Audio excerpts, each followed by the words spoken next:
Hi, I'm Martin Albrechtsen. Hi guys, I'm Saido Berahino. Hi, I'm Darren Carter. You're listening to the Baggies Podcast, giving you the latest news, views and opinions on all things Albion.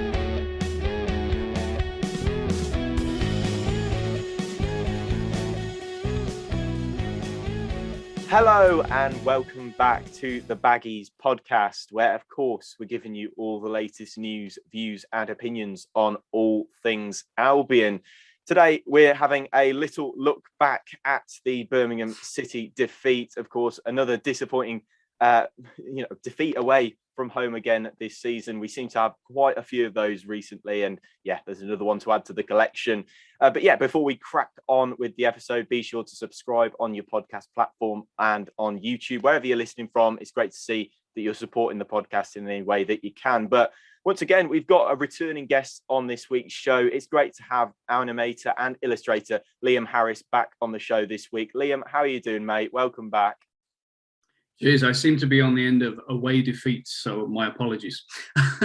Yes, we had you back. We had you on. I can't remember what month it was, in October or something like that. We had you on. Yeah, for Fulham away. Yeah, Fulham away 3-0, and now we're dragging you back on for a 1-0 defeat against Birmingham. I can't even talk to you about a goal between both podcasts. No, that's true. Yeah, but we seem to. I don't know whether it's because they know that you're coming on the show, Liam, whether they decide to throw the towel in. But it's not going to be a pleasant result to talk about this week, and I feel bad for you, Liam, because I want to discuss something positive, but it's just not. It's not to be this week. But Liam, of course, people may know your name and know your sort of artwork from seeing it on Twitter and social media that the club put out. What sort of work have you been doing for the club over your time being an illustrator? So obviously I got started when we did the 2019 programs for that year, which was good for me because obviously that was our promotion year. So, we got a lot of traction. And it was something at the time that we mainly did to give something to the younger Albion fans, because, there was something really lovely about, being able to go, whether it be your first game or, you've been to a couple, but something to just take away and like stick on your wall or something like that, that was more of a keepsake than something that, like, for example, my dad used to keep them all the way from the 70s, and you end up with them all stuck in your loft gathering dust. And it's like, what are you going to do with them? But we tried to make a season where you had something where you had a collection, that there was a theme running through them, that, in a couple of years, it might be nice to stick them in a frame or, stick them and use them as a poster or something like that. So that was kind of the thing. And then it just sort of got rolling from there. And, I've worked my way into sports illustration, coming from it's actually not my main job, which is quite nice. So it's a nice little, side gig. And the stuff we do for Albion it's always nice to try and, bring a bit of colour, because a lot of the stuff we get, it's quite hard graphics and everything's quite serious. So I take a step back, having worked in like children's TV and children's animation and stuff, take a step back and make it a bit more funny and brightly coloured, and add a little bit of a twist to things you wouldn't normally see in sport, which is quite nice. And we've done that for a couple of clubs, and it's even better to be able to do it for the Albion. So doing a couple of stuff at the moment. We did like a special gift for new members for last year, which was illustration based, which is nice. We've got a few more things coming up at the moment, doing something similar for next year. We've got a program coming up as well, a first program cover for this season as well, on top of the one I did for the ladies' first game at the Hawthorns a couple of weeks back. Yeah. So that was nice to do that. It was really nice that they asked, and I think it went down pretty well. It's been pretty good. Yeah, absolutely. And you've been doing this for quite a while, as you said, and you've been sort of pumping out different things. Is it every month or so that you tend to kind of get on that and do something like that? Dictated by results. Dictated by whether there's a player that's particularly liked, or a performance that's particularly liked, I assume. Yeah, I mean, I'll always give my my 2 cents as to, I think, speaking as if from a fan, the murmurs around saying who people think are playing well, who's not, playing particularly well. So if there's a standout, like Taylor Garner, Hickman for the last couple of weeks, it would have been something to lean towards that. But having gone into the international break, that sort of momentum died. So it's like, well, you can't really pitch that idea when you've got internationals on. It's kind of it's nice to be able to pitch fresh ideas and stuff like that. But it just depends on what's doing well at the time, basically. Yeah, I suppose that's the case. But if we talk about maybe a performance that murmurs on Twitter, well, a bit stronger than murmurs, haven't liked, and that is Albion's 1-0 defeat away at Birmingham City. Yes, Liam, I apologise for dragging you in on this sour occasion. It should be me apologising. I seem to be a curse at the moment. But, yeah, yeah, it's Birmingham's first win over Albion for 15 years, and it really was, I think, just an awful game of football as a whole. I think in terms of both sides, I think there was just such a real lack of quality. What are your kind of overriding emotions coming away from that one? Because it was a torrid time for both teams and both sets of fans to watch, really. But obviously, one team has ended up coming out on top. Yeah, it was a tough watch, and I'd go as far as to say, like, I think Andy Johnson was saying it on commentary earlier, like, if there was awards for worst performance of the season, that would be up there. And off the top of my head, I think it was one that lacked desire and the need to sort of push on and grind something out, because that's the kind of game that was always going to be let's see if we can grind out something, because they were going to be dogged, they were going to do what they needed to do. You could see within the first 15 minutes that there was going to be a ball from the halfway line whizzed through, and the 90% of the stuff that they were doing was just going straight out of play, and we didn't seem to pick up on that whatsoever. And it was a game of who can keep the ball in the air the longest, or how many throw-ins can we rack up? And that was literally the game. And, and it seemed to be a game that was dictated by two handballs, one for each. Obviously, we can talk about what happened with both. But I think, and I see a lot of people talking about, and they've said it for a couple of weeks, let's just throw the kids in. But I think what the kids are doing now is good. And I think let's, leave them to do that. And let's, because I'm sure if Steve wanted to, we could bring one or two players in where he deemed fit. But I think he's been trying to figure out the system with the players that we've got and what he can actually work with core-wise for next year. And I think today has proved to him that he's got a lot of thinking to do, because it's not just about quality. It's about, the mentality of, do I want to play? Do I want to put that shift in? And there was maybe one, maximum two today who was trying, and the rest it looked like, I think he's going to have to start writing some names down on a sheet and seeing whether or not they're going to be on his sheet for next year. Yeah, it's all about, I suppose, at the moment, I think obviously we'll get onto the sort of outcome of that performance and result, but it feels like that this season is kind of dead in the water, and Bruce, as you said, is probably just getting that little piece of paper ready for who he thinks is going to be with him if he's going to be here next season. But in terms of Albion's sort of style of play in that game, I mean, my neck is hurting from watching that, having to switch from side to side of the pitch every so often. It was a really poor quality game. I mean, I suppose I was surprised by Birmingham City, but as you said, they're always going to come and be dogged and do the nasty stuff really well. But yeah, it just felt like Albion were kind of playing into their hands a little bit at times. I felt, especially towards the latter stages of the game, I think there was a few little, I suppose, grumblings, a few little handbags being thrown. And I thought, in a way, we kind of played into, I think we did it quite a lot under Val, where our long balls were almost complementing the other team's long balls and stuff like that. Yeah. I felt we were kind of playing into Birmingham's hands a little bit. That seemed to happen from literally the first kick. It was a long ball. I can see it. Even the first kick was, from the centre circle straight back to Sam Johnson. It was a straight ball over the top, and it was from the first kick. It was, like you said, it was like head tennis. And every time you were screaming, just trap the ball, get it down, pass it 1-2. And the times that they tried to do it, it worked. And you kind of think to yourself, okay, well, why don't they do it more often? And you could see and you could hear from the guys commentating that Bruce was screaming at them to do exactly that. So that tells you that it's not them. That's not a design from him to play that way. They choosing to do that on the pitch, and he's screaming something completely different. So if it was a case of he wasn't saying anything at all and they were doing it, you'd think, oh, okay, well, they've been trained to do that for this specific game because that's the way they're going to counteract what Birmingham are doing. But that's not what he was saying on the touchline. So it makes you think, actually, they're not listening to him. they're doing what they're doing on the pitch without, sort of glancing over and thinking, okay, we need to trap the ball down. We need to make 1 or 2 passes, get through, because that's, the way we're going to get through Birmingham. They didn't do it. And it makes you wonder what's going through their heads when they're not taking on board what the manager's saying. And for 90 minutes, they did exactly the same thing and nothing changed. Yeah. And alluding to that on commentary, AJ and Jez both, I think they said at one point, Matt Clark, I think it was, who sort of took the ball out from the left-hand side and had the chance to maybe get the ball on the deck and start playing through the thirds, but instead just booted it, and it came straight back. And I think they said that Bruce has just gone absolutely wild about that.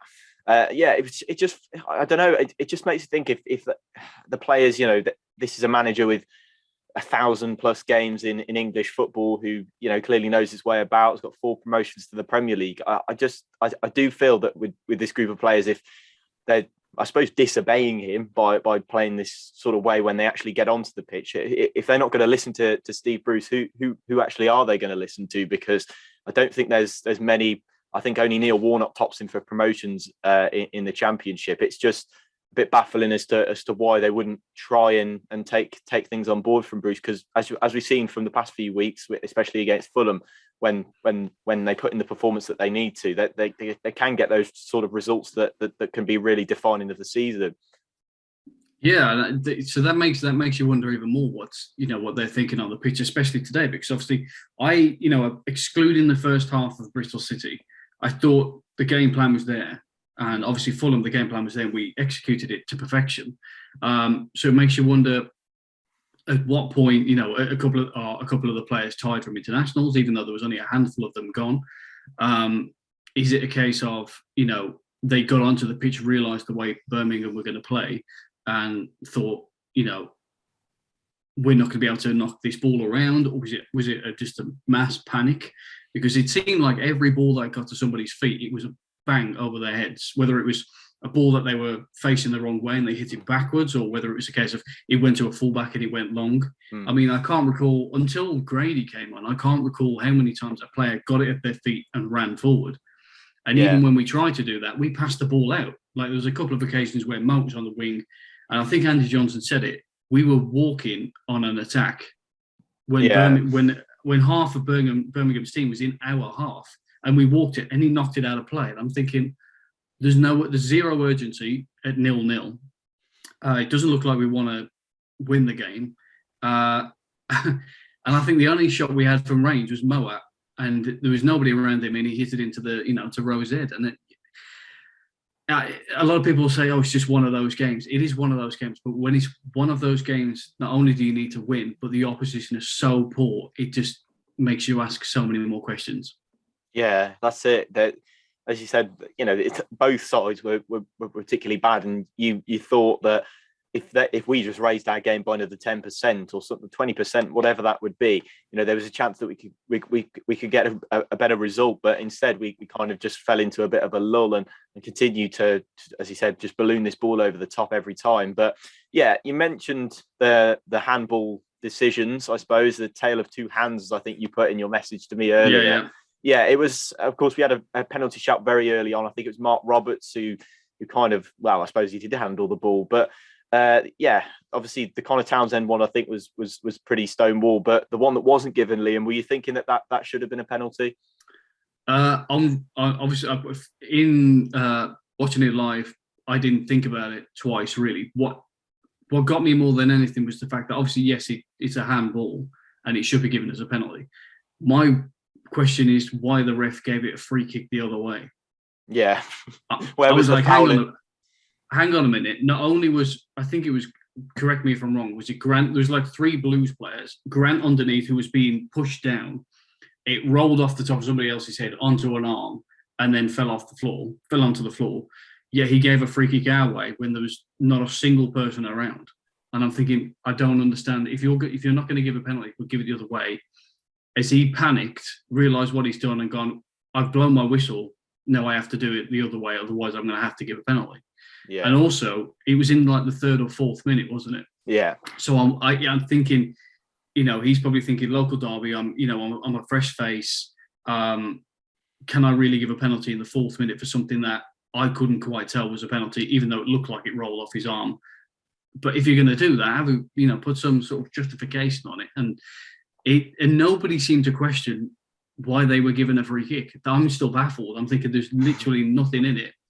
Why wasn't play just left to go on? Because the ball would have still been bouncing around in the box. Somebody could have come and got on the end of it. And it just, it's crazy. I don't get it. Yeah, of course, I don't want to. Of course, there's still plenty of chance after that. After, as you said, it was the third or fourth minute. So there's still, 86, 87, and that 8 minutes of added time. Don't know where that came from at the end of the game. On top of that, to get back into the game and to pick yourself up from that and put in a performance. But I just thought the referee, I don't want to place any blame on him for the way the game's gone in its entirety, because at the end of the day, we weren't good enough. But I just thought that some of the decisions he made were really odd. Some of the fouls that he was giving and then not giving. I think there was a high foot on Alex Mowatt at one point, and he just ignored it. Yeah, he went to head it. It was either him or Furlong for sure. And it was, because I'm one of these who's like, if it's a high foot and somebody ducked their head, then it's. But I mean, Alex Mowatt was standing still. His foot was on his head, basically. I think it might have been Furlong, actually. But yeah, the fact that we had to wait. I think Jake Livermore then shoved somebody off the ball instantly after, and he then decided to give them the free kick.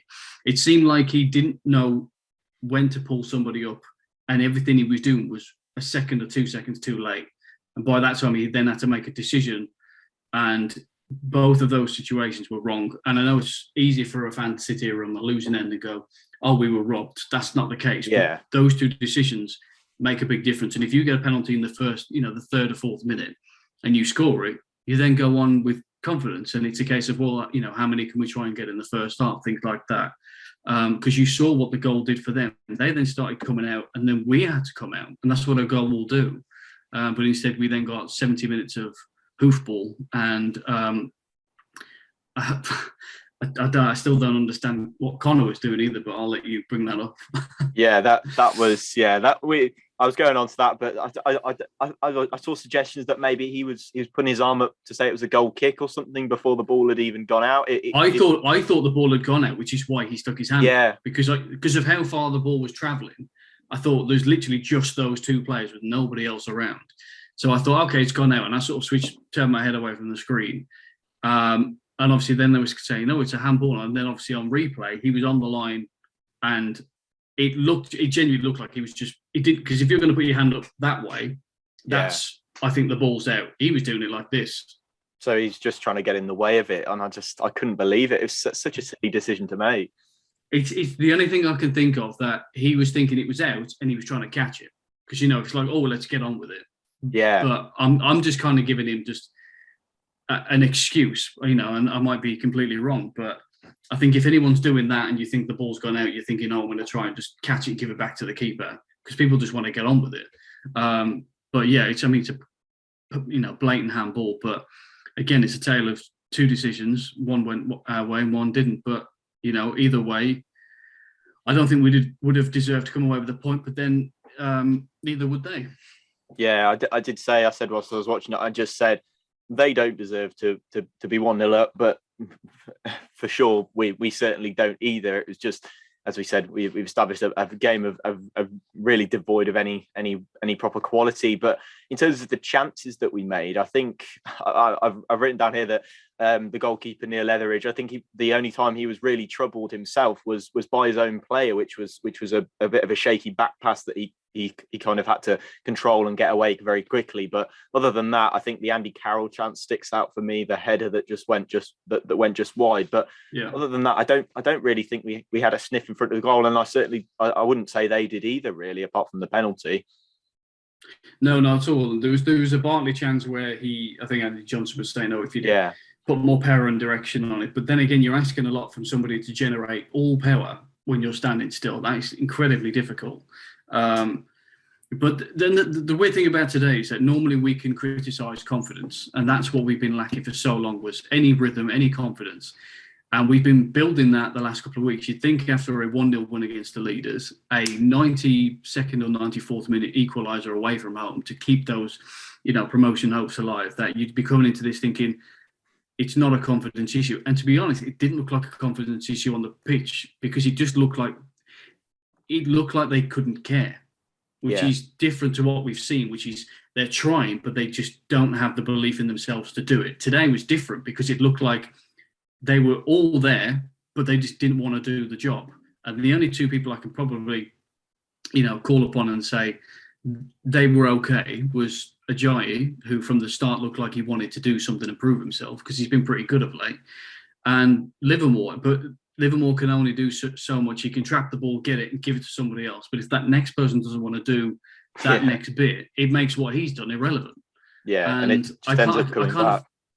Exactly. And every time he played it, he wants to play to Mowat to get forward. He wasn't doing that. He was then forced to give it back to Clark and Bartley, who were then just sort of passing it amongst themselves. And then it was, can we get it to a winger and whip it down the line? And that never really happened. It was just it's quite hard to talk about because not a lot happened.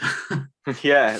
We said at halftime, didn't you? You said, I think we're going to struggle here for actually any events to talk about. But I think the big thing for me was the lack of kind of forward drive. I think, as you said, Garner was, I think, probably the only player in that game who picked the ball up and, well, for us anyway, who picked the ball up and had a run at somebody and sort of tried to drive us forward along the floor rather than over the top of the defence. I don't think anybody wanted to really take that responsibility to say, I'm taking this ball and we're going to go forward and I'm going to try and make something happen. It felt like, as you said, like with Livermore passing to Alex Mowat, passing it straight back, and you just felt that everyone was sort of passing the baton onto somebody else, saying, oh, go on, you do something with it. And maybe that, I don't know, maybe that comes under confidence, but nobody seemed to want to take that responsibility and go, well, I'm taking charge of this and I'm going to drive us forward or anything like that. Absolutely. And I think there was an instance, I wish I'd have took a screenshot of it. I think it was in the last, we were still in the 80-minute mark.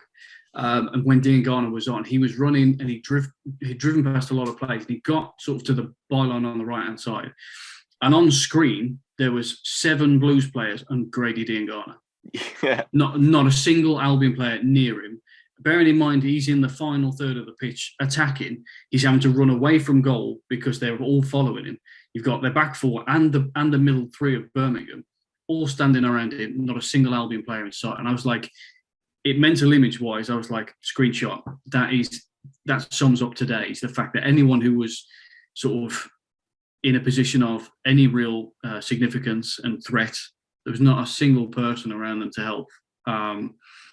And yeah, it was definitely a tough watch. And I kind of felt sorry for Grady when he come on, because it was like, here's the baton, you're going to have to try and do something and come up with something. It was the same for Carroll, we're going to have to try and force something from you guys because nobody else on the pitch is doing it. Yeah, and for Dean Garner, a player that I suppose has been so short of confidence and kind of you really do want him to do well and you want him to get back into that form that we saw when we were last in the Championship. But it just, it felt like a real big ask for him, as you said, to come on and expect to be changing the game. And I suppose for some players, maybe that's what they want. They want to be given that responsibility. But for him, from what I've seen from sort of the outside looking in, he doesn't seem like the sort of player that you say you need to win us this game right now sort of thing too. He seems like, as we said, the arm round the shoulder sort of player that needs a bit of encouragement rather than that pressure. And I'm sure Bruce wouldn't have placed that pressure on him, but certainly from an Albion fan perspective, you felt that there was a lot of impetus placed upon him and Andy Carroll to go out and try and pick up an equaliser or a winner. And Andy nearly did it, with the header. Any other day that would be in the back of the net. But with Grady, if you think of the success he's had in the last couple of years with us, it always comes with the link-up player with players who are also willing to drive. Back when we had Kieran Gibbs at left back, he was willing to do the same thing. It was a link-up play, in and out, and then through. With Pereira, it was the same. With Kravinovic, it was the same. You had those same sort of players who had that mentality to link up in and around, make those tiny little triangles and get through. Robinson and Grant aren't those kind of players. They're able to get the ball, we'll play it out wide. Hopefully you can drive in, I might get here. It's not a case of keeping it tight, getting into those little grooves and getting forward, which is why when Grady gets the ball, he tries to do that, turns to look and there's not a single person around to do it because they're either not on the same wavelength or, it's a really tough ask because he's sort of fitting into a team where he sort of lost the players who made the way he plays, spectacular to watch. And I really do feel sorry for him because, I mean, it started off a little bit with like Connor Townsend started to do that and he sort of drifted off away from that. Furlong began that way as well. Yeah. Again, started to drift off and he's now sitting deeper in, because his crosses are brilliant. Both of them are. Yeah. But the problem is that we're now relying on crosses into the box. Can you count on one hand how many times Robinson or Grant have scored from a header? yeah, definitely. This season. Okay. Can you even get it? Can you even get it onto one finger? Really, I don't know. I can't remember. I can't remember a header. I mean, somebody's going to pop up. I think Robinson scored. Robinson got a back post header in one of those first few games of the season, I think. But I don't think you could say Grant's ever scored a header. Definitely. Exactly. So you're saying, okay, well, if you're going to play to your strengths, then why don't you do what we were good at? And I know I understand that's a different manager's tactics, but if you still got the same set of players and that's what they were good at, what their strengths are. Yeah. We're not playing to each other's strengths. Grant and Robinson need balls into feet. And Grady needs to be in that central position where he can pass, move, get into a position. Nobody does that. We pass a ball wide. We expect them to drive past the defender and shoot. Yeah. Every time now. And if somebody's not going to do it, there's not going to be somebody else there to help them or pick up the ball and do something different. So it's a very frustrating time to be an Albion fan. Yeah, there's just so many little, icks, that you can find in the team and so many little details that you can find that to say that things aren't good enough. And I've seen a lot of reaction on social media regarding Steve Bruce, of course. He's on the 18-month contract after coming in February.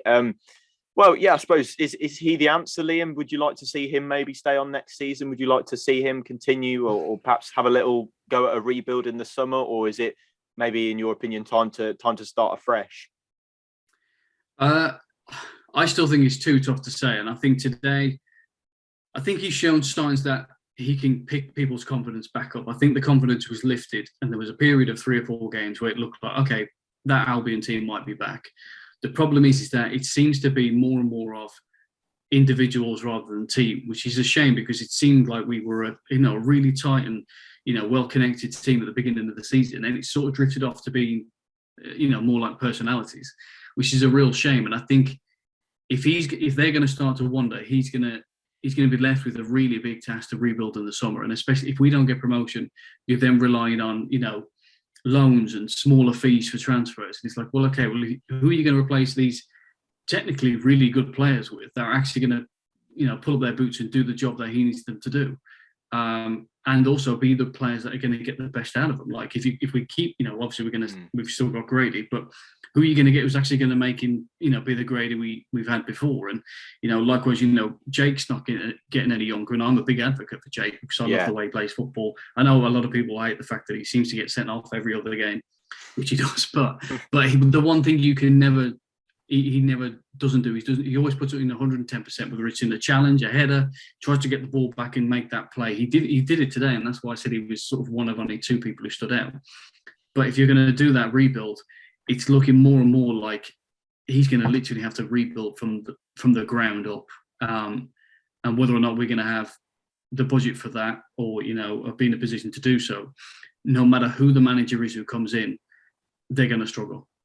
Yeah, it just feels like it is such a massive job, and I mean, I don't know whether that we've got the sort of finances to, I suppose, get rid of some of these players and bring in different players, as you said, that are technically as good, but maybe with a slightly different work ethic, characteristics, and personality. But there's so many free agents available at the end of the season. I don't know if you've seen sort of the sort of lists of players that are available. There are some pretty decent ones. I think John Swift's probably the biggest name on that list of Reading, who's bagged double figures in both goals and assists. Yeah, he's a great player. Yeah, he's very good, but.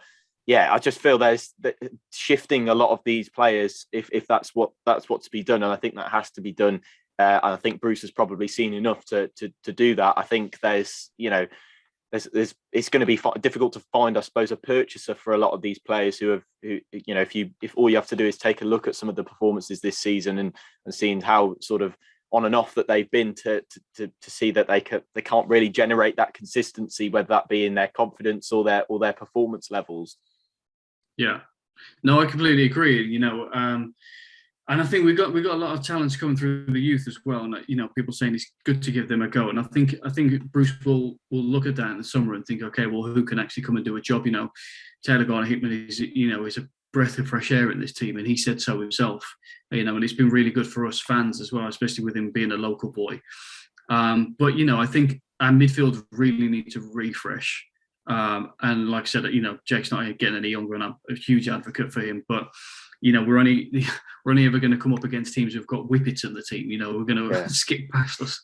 So I think you've got to look at the squad and say, okay, well, where do we need to improve most? I think we're pretty good in the goalkeeper department with the people we've got besides Sam. Defenders, I don't know what Matt Clark's situation is at the end of the year, but you've still got we've got O'Shea, is he still out injured at the moment? O'Shea, he's been on the bench for the last few games. He's been on the bench.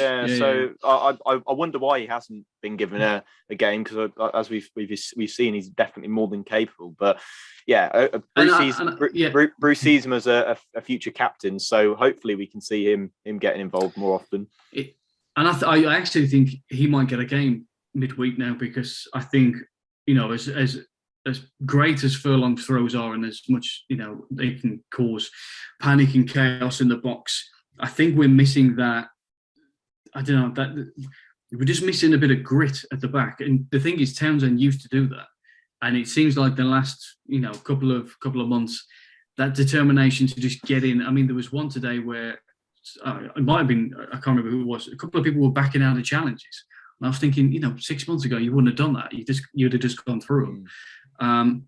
So I'm really not sure, what the situation is. Us fans will always guess what's happening behind closed doors, and we can all play, football manager, in our heads as to what we would do and what the right decision is. But, we're not professional managers. So it's kind of what does he see in the group of players that he's got that is worthwhile for keeping for next season? And if he, because when he came, he says, this is a team I think needs to be in the Premier League, not just because of the history of the club, but actually the team of players you've got, because the individuals are so good. And, he's right. But, they were at such a low point when Val left that he spent a good month and a half just trying to pick them up off the floor. Yeah. And, I think when you get into that mindset, they slightly got out of it, but it's how long does that mindset stick around for? And I've said this to, family and friends who are Albion fans as well. It seems more than anything at the moment, whether that be training, physical stuff, it seems more than anything, they actually need talking to a mental coach or something like that, because it seems like they've got it ingrained in their head if they go a goal behind, or, if they start losing the ball in certain areas or start getting in fights amongst themselves, that the game's lost. I was pleasantly surprised to see that we had a fight back against Bristol, but that wasn't, that was, I wouldn't say it was lucky, but things went our way that day to get that draw. But this season, the amount of times we've gone a goal down, it's been like, okay, that's it, game's over. And you think to yourself, just get, are they able to talk to, as a team, a mental coach, and actually put that the way that they think about approaching the game, and then approaching, having to come from behind, and how they put that right, because it seems like that's what they need now more than anything else, really. Yeah, that's it. I'm sure they do have contact with some sort of sports psychologist or something, but it does feel a little bit like that. I remember under Val, it was kind of like, we'd go a goal down, and then for 70 minutes there'd be this lull, and then final 10 minutes we've have a bit of a go, and then hopefully we can sort of scratch something out of the game. But of course, the playoff race, I'm going to assume that we're all in the same boat. A lot of Albion fans, I think we're what's done is done, and I think we're sort of resigned to the fact that the playoff race for Albion is certainly over. I think if we won every single one of our games, I don't think it would meet the average that gets you into the playoffs. So yeah, I think Liam, are you definitely resigned to no playoff campaign this season? Oh yeah, absolutely. I think I was resigned before this game, and it's not through lack of belief or things like that. I think it was a case of that there are so many other teams who want it more, and we weren't one of them. It was a case.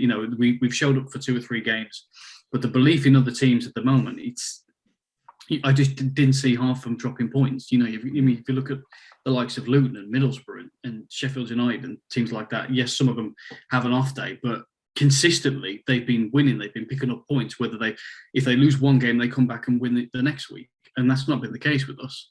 And we've got like 1 or 2 leaders on the pitch where these other teams seem to have 11. So and it's kind of like I really hope it's a blessing in disguise, because hindsight's a wonderful thing, and we could have gone on to have an unbelievably terrible season in the Premier League for all we know. Not too dissimilar to what we had last year. So I hope that it's a blessing in that he can now get the team down and think, okay, well, I know what my aims are for next year, what I want to do, who I want to keep. Let's end the season well. Let's start playing some good football without having the worry and panic of we have to try and succeed in one area. Let's just actually try and give some entertainment back to the fans a bit. Yeah, absolutely. And I suppose the season, unfortunately, I think we all want to just press the end button really on this season, because it's been pretty difficult. But of course, coming up on Wednesday, it's another tricky task at home. Another team in that sort of that top 2, as we played Fulham a couple of weeks ago. But Bournemouth this time, they're second in the division, and they're of course a very good side and have shown it this season. But I suppose the pressure once again, Liam, is like it was, I suppose, against Fulham, that the pressure is really off. So do you think that means that we can maybe expect for a better performance, or are you expecting more of the same on Wednesday? Well, like what you said earlier, it would be sod's law for us to go and get 3 points and put in an amazing performance. And as an Albion fan, you would know that would probably be the case. There's no reason. Bruce is going to come out and probably say, I haven't seen what Bruce has said post-match today, but he's, no matter what, whether or not we're out of the promotion, chase now anyway, no matter what, he's going to have to come out, and say, you guys have got to put in a performance that the fans are proud of, because what you showed them today was so below what it should be. So in my head, I'm thinking it's going to be better, because it can't get any worse than today. And I think the thing is as well, I think better clubs bring out better football in us. And it's a weird concept, because I think you tend to match your opponent and then improve. You don't try and be worse when you're on the pitch. Albion today matched Birmingham the way they were playing to a T. It was like you could see, I think Andy Johnson said it from the beginning, it was going to be a 0-0 from the start before the ball was even kicked. You could tell. Yeah. And I think when Albion play better teams, we then try and step up a gear, because we have to keep up. Otherwise, we know we're going to concede. And I think that plays into our hands pretty well. And at home, I'm hoping the fans don't get on their backs, but I'm expecting a better performance. And to be honest, I think all we need at the moment is just that bit of something to give back to the fans, because I think that promotion race, like I said, is gone. So just let us see that the players actually want to give something, and let's see who wants to give it. Yeah, absolutely. That Fulham game was one of the best moments I've had this season. Obviously, I think it was one of the best performances of the season, but it was a time where I felt a bit more connected with the squad, and felt a bit more like, well, this is what we should have expected. So yeah, have you got a score prediction for us for Bournemouth, Liam? Do you think you can get one of those out for us? 1-0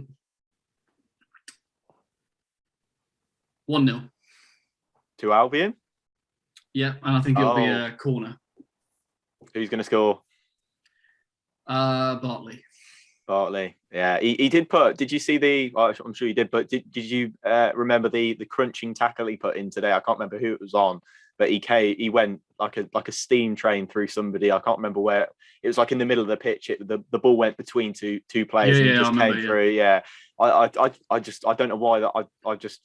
I proper clap back, because you just don't see that very often, and certainly not in our side. No. That's why I've always been a massive advocate of Jake, because Jake will do that all day, every day. Yeah. But yeah, no, I can see, Bournemouth banging on the door, but I really hope. I think there's going to be a bit of a shake-up as well, and I think we're going to see a couple of changes, maybe potentially at the back, and maybe a change in formation. But I'm hoping Grady starts actually, because I think it's the kind of game where he can flourish. It's a shame he didn't get a chance to do that today and was left, not enough time to do what he can do. I think we might see Malumbi coming into the game in midweek as well. So yeah, no, I can see it's a weird thing because us Albion fans are always pretty cynical, but there's just something that we always tend to play badly against bad teams and better against good teams. So I'm hoping for something better, and we as fans deserve it. Yeah, fingers crossed. I'm hoping for a nice night, or else it will just be cold and miserable if we end up throwing the towel in. But Liam, that's all we've got time for on today's episode. Just want to say a massive thank you for coming on. Where can the listeners sort of find more from you on social media? On Twitter, Instagram, at Liam Harris 309 and _Liam on Twitter.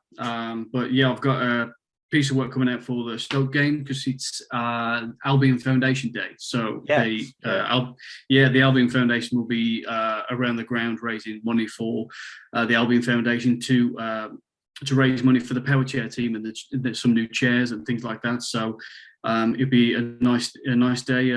Hopefully people can help us and raise some money, and keep an eye out for a cool program as well. Yeah, absolutely. Well, Liam, thank you very much for coming on the show. It's been great having you back. Pleasure. Yeah, and that's thank you very much to you, listener, for joining me and Liam on this latest episode of the Baggies Podcast. Hopefully we can see some 3 points heading up the Hawthorns on Wednesday night. But yeah, a massive thank you for listening. Make sure you leave us a nice rating if you've enjoyed, and subscribe on your podcast platform. But that brings us to the end of the Baggies Podcast this week. We'll see you in the next one. Goodbye.